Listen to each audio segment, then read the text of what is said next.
Au menu aujourd'hui, les prix dans les restaurants alsaciens. 5 mois après la baisse de la TVA à 5,5%, les restaurateurs alsaciens semblent jouer le jeu de la baisse des prix. C'est ce que révèle une enquête de l'Observatoire de la restauration. Moi, je suis un président heureux parce que on a fait le boulot. On a fait le boulot au préalable. 82% des établissements sur le Bas-Rhin ont répondu oui au contrat d'avenir signé avec le gouvernement par les organisations professionnelles. C'est-à-dire, alors oui à la baisse des prix, oui à l'augmentation des salaires? Je pense que nous sommes passés par la baisse des prix pour beaucoup, 82%, par l'augmentation des salaires, bien que la convention collective et l'avenant n'aient pas encore été signés, mais été actés, du moins pour l'instant. La part d'investissement est aussi une part réelle, puisqu'il y avait pour 42 millions d'investissements qui étaient prévus dans notre secteur, alors plus ou moins d'importance suivant l'hôtellerie et la restauration. Et l'embauche, puisque grosso modo 300 emplois ont été créés depuis le 1er juillet dans notre secteur d'activité. En ce qui concerne votre établissement, cette baisse des prix se traduit de quelle manière sur la carte? Alors chez nous c'est simple, tous les prix ont baissé de 5% en ce qui concerne la partie solide et 10% sur toute la partie soft, c'est-à-dire partie caféterie, jus de fruits au minéral.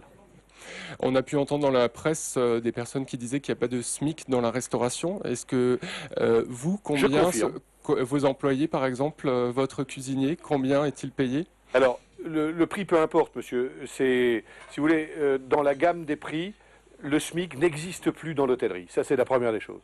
Aujourd'hui, il est à 8,82 dans le réel. 8,92, c'est ce que nous proposons pour le SMIC, plus les avantages en nature, ce qui est quand même relativement important, puisque ça représente grosso modo 150 € par mois supplémentaires par rapport à un salaire de base normal. Donc on est sorti de cette spirale du SMIC. Ne parlons pas de nos salariés, vous savez, un cuisinier, si vous le payez au SMIC, vous n'en avez pas. Ça c'est clair. Mais même si vous le payez au tarif de la grille, vous ne l'avez pas. Donc il faut aller largement au-delà. Et quand on veut avoir du personnel stable avec une certaine stabilité, vous devez payer votre personnel. C'est la loi de l'offre et de la demande. C'est le marché qui régit. À l'entrée de ce restaurant colmarien, les menus du jour, bien sûr, mais aussi une affichette. Elle signale la baisse des prix. Et pourtant, à l'intérieur, le client ne l'aperçoit pas toujours sur son addition.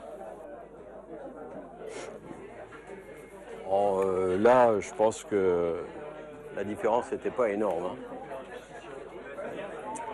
La différence n'était pas énorme.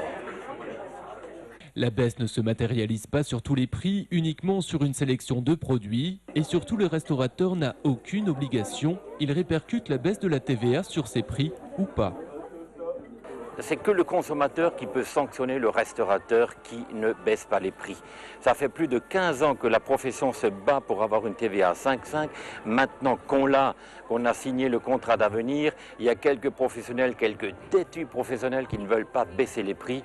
Donc je demande aux clients de sanctionner le restaurateur si sur la carte extérieure doit bien marquer la baisse des prix et qu'on voit la différence, de les boycotter. Un appel au boycott 2 semaines après l'avertissement lancé par les sénateurs, un amendement visant à rétablir la TVA à 19,6% en 2010. Attention aux mauvais élèves.